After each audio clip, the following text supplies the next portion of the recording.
Hi,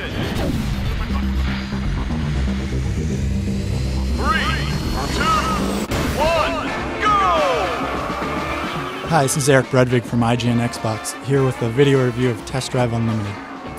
Test Drive Unlimited is a free roaming racing game set in the island of Oahu. In it, you can drive around on any single road on the entire island, and any road can be made into a racetrack at your discretion. In the game, you drive around the island, you'll come across various races and missions to enter, where you can earn money to buy new cars, upgrades, new houses, or coupons to fill out your character's wardrobe.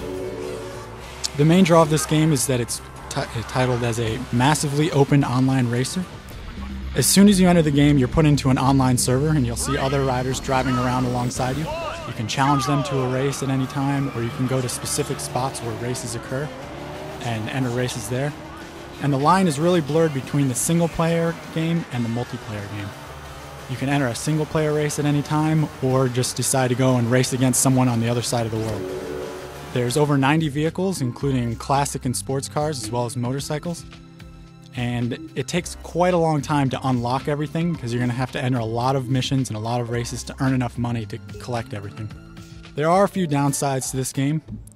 First of all, the graphics. There are very ugly character models in this game. The car models, while they look a little bit better, still look a little bit skinny and tall. And the lighting and smoke could use a lot of work. The driving mechanics themselves, they went for a bit of a sim feel, but the mechanics need to be tightened up. You'll notice that the car will spin out of control, seemingly with no provocation. The motorcycles are a big sore spot in the game. They almost feel like they use the same driving mechanics as the car. The turning radius is way too wide, and you'll notice that you pretty much can't take a turn with any sort of momentum. Another downside of the game are the extremely limited tuning options. Although it's a sim-type racer, well, not quite a sim-type racer, but going along those lines, the only options for tuning are buying new tuning packs. You can't tweak any sort of little options on the car. Not all is bad in the game, though. There's actually a lot here in the game that you're going to want to look out for. First of all is the satellite map. The way this game is laid out is you have the entire island of Oahu, and different missions are located around the island. Anytime you've gone somewhere, you can instantly warp back there, and there's different missions all over the place. It's a great hub for multiplayer and single-player gaming. The online elements in this game are awesome. Being able to hop in and out of a multiplayer or a single-player game at any point is great fun. And driving around on the island, just taking in the scenery and seeing other actual people driving alongside of you is something that we've been wanting to do in games for a long time.